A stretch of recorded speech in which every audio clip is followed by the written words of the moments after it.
Radio Texas, live with Buddy Logan. Big show tonight. Radio Texas live. I'm Buddy Logan. Koe Wetzel back with us. Koe, how you doing, man? I'm doing very good. How are you?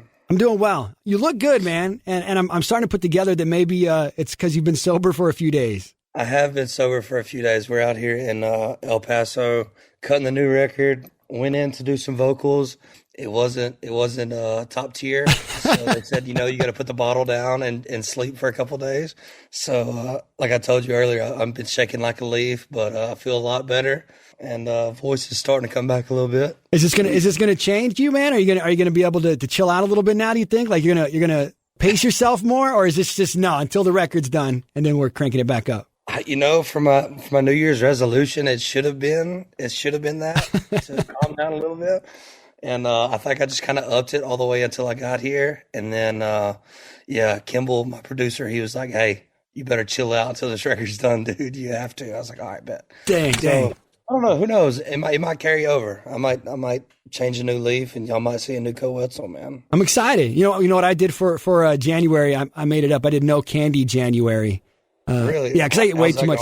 I've eaten like 3 bags of candy, but normally it'd be a lot more than that. So I've cut way down. I've cut way back. We're both making sacrifices here, Koe, is what I'm getting at. Hey man, look at us.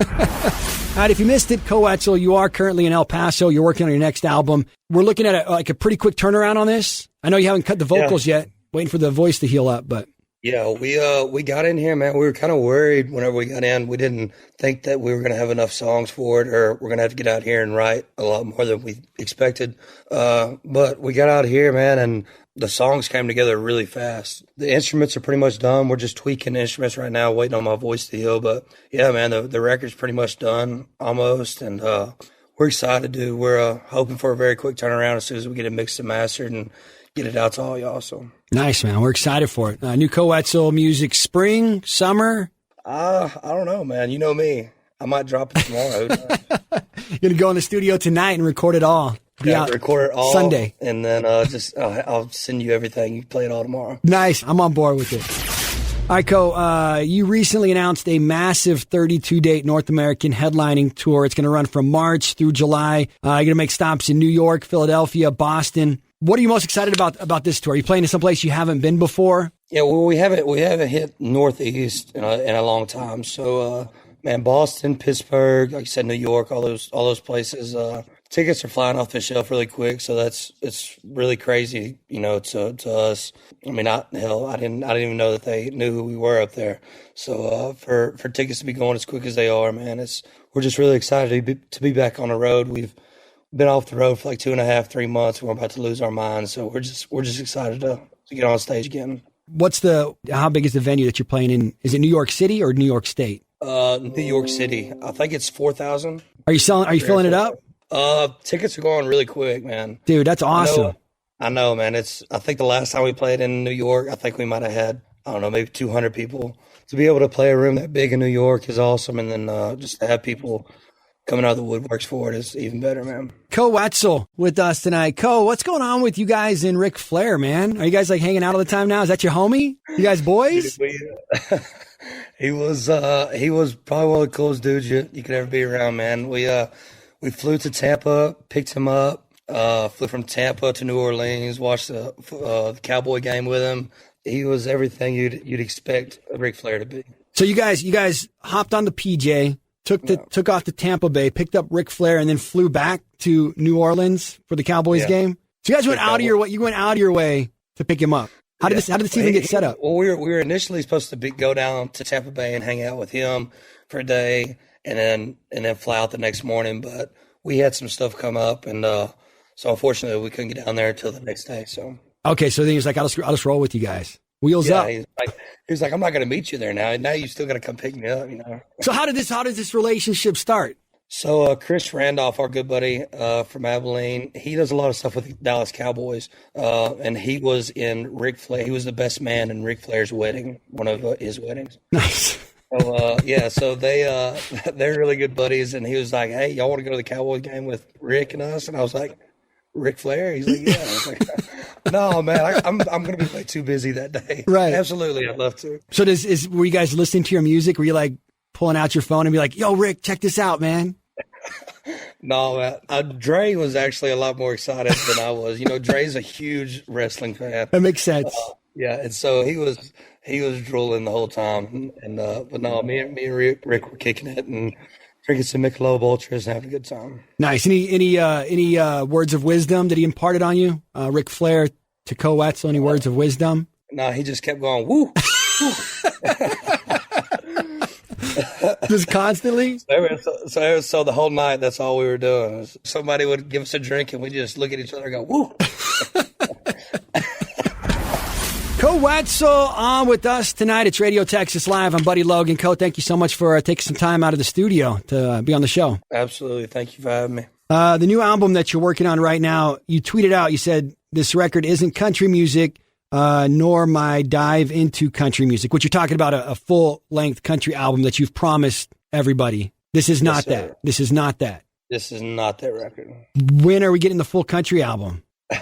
So, yeah, that's what I was going to tell you. So, we're going to cut this record, and then as soon as we get done with it, we're going to start working on the country record. Nice. So, yeah, this record was kind of not my departure from the sound that we've been making for the last 10 years, but it's let's see what we can come up with and kind of finalize the sound that we've been making, for the last couple of years.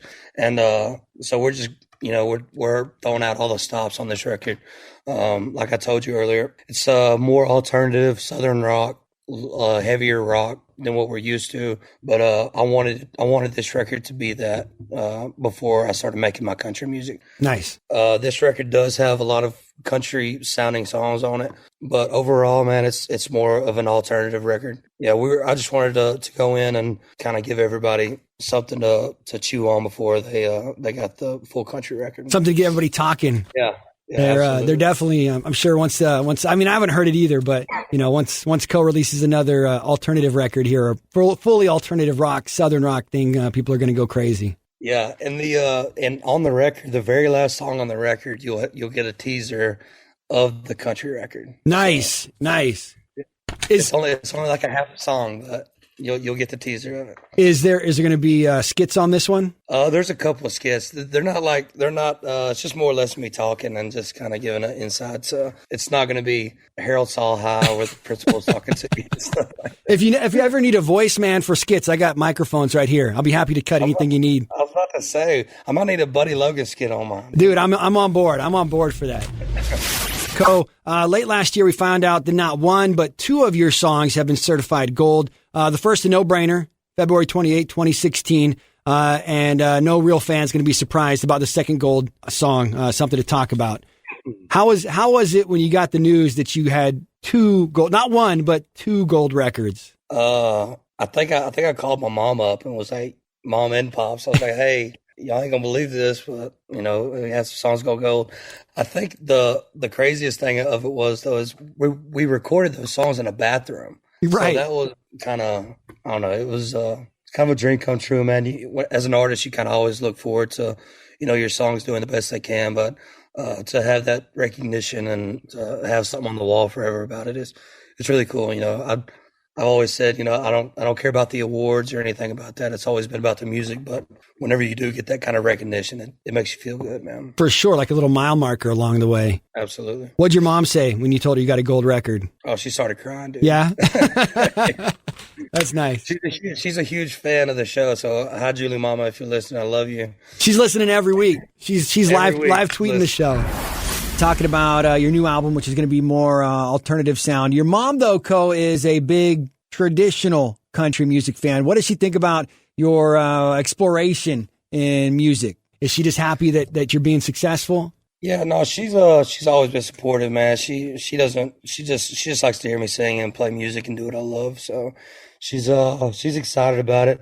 She's my number one fan. So no matter what I put out, she loves it. What's your favorite song of yours? I don't know. I think we'll spin it. I can't ask her that because she tells me that they're all her favorites. So I think she's just lying to me. Yeah, bro. she's lying. She's lying. She's never even listened to one of your songs.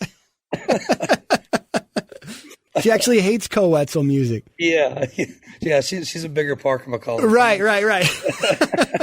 All right, let's do some Parker for Mama Wetzel. We got more with Koe coming up. Koe, you are a huge Cowboys fan. We're not going to talk about the Cowboys. It will be at least another year, though, before we drink the Mad Dog 2020 that you left here. Dude, I honestly thought I was going to text you and be like, dude, get ready to drink that, but I didn't want to jinx us. I was thinking that, too. Oh, dude, that's going to be rank. When was that from? It's at least 4 years old. And so Koe gave me a bottle of MD 2020, and it said, we'll drink this when the Cowboys win the Super Bowl, and that was probably 4 years ago. I don't know how long MD 2020 lasts. Dude, but we're pushing its limits. Fermenting this whole time. It's like we probably drink half of it. We're going to pass out. Die. Yeah. So we won't talk about that. Did you hear this? I heard somebody talking about this, and it was very interesting. Talking about the Cowboys. What would you think about this? Dak Prescott for Russell Wilson, and some draft picks, man, of course. I'm Dak. Dak's your boy. Dak's your boy. 100%. Dak's your boy. Absolutely. All right. Can't argue with that. I mean, you can, but yeah, you can, but I don't want to talk about it. Koe, how devastating was it to first be announced as part of the eclectic lineup for Posty Fest 2021, which was going to be at AT&T Stadium where your Cowboys play, only to have it canceled last year? Man, it was pretty tough. We were all excited about just getting the offer to be on the stage with all those awesome artists, and whenever we got the call that it was canceled, we might have drank a little bit more than usual that night. Yeah. But hopefully maybe get the offer again next year, and we'll see what goes on and get all this COVID stuff behind us and be able to get back on stage with those guys. I think I already know the answer to this, but I got to ask, any movement on a possible Koe Wetzel, Post Malone collaboration? Oh, no movement yet. No movement yet. We'll take it. Koe, I have to make one request of you, and it's not even hard. Please keep tweeting. Never stop tweeting. We got a story up at Radio Texas Live inside the Radio Texas Live app. Koe Wetzel's best and most head-scratching tweets of 2021, and he got like 150,000 page views. So thank you. You're sending us page views. Never stop tweeting. In fact, if you could pick it up a little bit, that'd be great. I know. I feel like most of my tweets come from like 11 at night till 4 in the morning. That's true. Have you since you're not drinking right now, resting your vocal cords, getting ready to record for the new album, are you tweeting less? So I guess you are. I was just looking. There haven't been as many tweets. Yeah. I'm tweeting less. I'm actually been out here. I've been trying to just focus a lot on the record and trying to stay off social media as much as possible. But yeah, as soon as the record's done, you'll have a plethora of tweets coming your way, I promise. Nice. And if you guys want to read Koe Wetzel's best and most head-scratching tweets of 2021, you can check that out, radiotexaslive.com and inside your Radio Texas Live mobile app. Or don't. Or don't. All right, let's talk about Drunk Driving. Power Ballad might have been a bit controversial when you first released it because folks were like, oh, he's glorifying drunk driving. But if you listen to the song, you know that's not what it does. And then once you released the music video, it kind of changed all of it. It brought a new level of meaning to a song that would already punch you in your gut. It went from a song that a lot of folks assumed was about driving drunk to a song about the devastations of drunk driving. Was that by design? Was this all part of your plan when you wrote the song? Yeah, absolutely. I think I said in the interview right before we even put the record out that I wasn't condoning drunk driving at all. I've known people who have passed from drunk driving. I've lost a lot of good dear friends from it. So I know what kind of, like you said, devastation that brings. So it was just kind of, just a ballad for people that have gone through the same stuff that I have to, kind of sit back on and find some kind of comfort in it if they can. But Columbia and a lot of other people weren't wanting me to put the song on the record because of what other people might think of it. But it was one of those that I felt needed to go on the record, and it turned out to be one of our biggest songs. So nice. And with the music video, it's a great video. Did you come up with the idea for it? Was that you? Did you guys collaborate on it? Did you get with somebody? Yeah. So me and Patrick Toehill out of Nashville, he kind of asked, what I wanted to do with it, and then he kind of came up with the script for it. So shout out to Patrick out in Nashville, man. He's phenomenal to work with.